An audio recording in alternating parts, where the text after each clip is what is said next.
Fargo Junior Freestyle Champion at 164 pounds, Naomi Simon from Iowa. Last year was your first trip up here. You reached the podium in both styles. How much did that help you in making the ascent to the top of the podium this year? Oh, it was crazy, you know. I went into the tournament last year and I was like, I'm gonna have a lot of fun. And then I got there and I made it to the quarters for 16U, and then I wrestled all the way back to the third place match and then lost there to the same girl. And then for juniors, I made it to the semis, and then went to sixth place, got sixth place, and then that really just helped me learn what I needed to work on, learn what I did really well.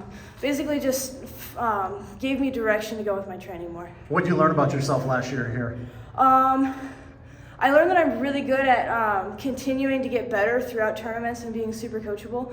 I'd never had any other coach other than my coaches at home, Coach Fullhart, my dad, and Coach Jordan and Coach Casey. So getting to work with Coach McGinnis and all the other Iowa team coaches was a huge learning experience. And I genuinely learned a lot, and I'm super thankful for what they've been able to teach me. Where have you grown the most as a wrestler since a year ago? Oh, on my feet for sure.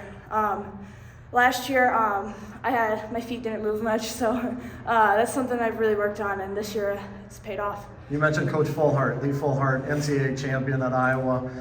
How has he helped your growth as a wrestler?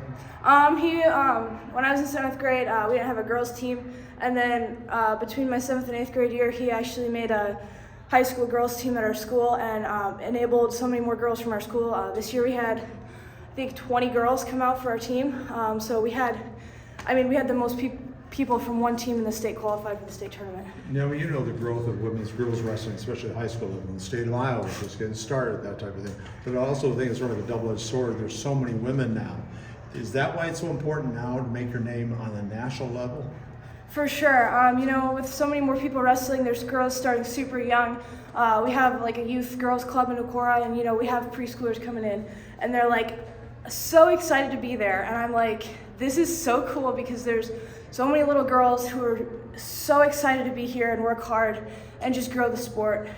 And me being on the higher level national end has for sure helped because, I get better seating, which is always helpful. But I also I'm starting to look at colleges. That's going to help my colleges. Help me look for in that and stuff like that. Is it important that there be more D1 programs, Power 5 programs? Because obviously you live in the state of Iowa where Iowa started.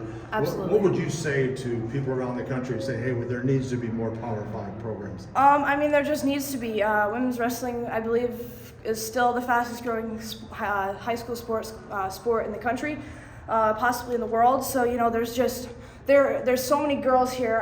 I forget how many they said there was here, but there's 3,000 girls wrestling in the state of Iowa. One of the least populated states in the country, and there's not many places for us to go when we want to wrestle in college.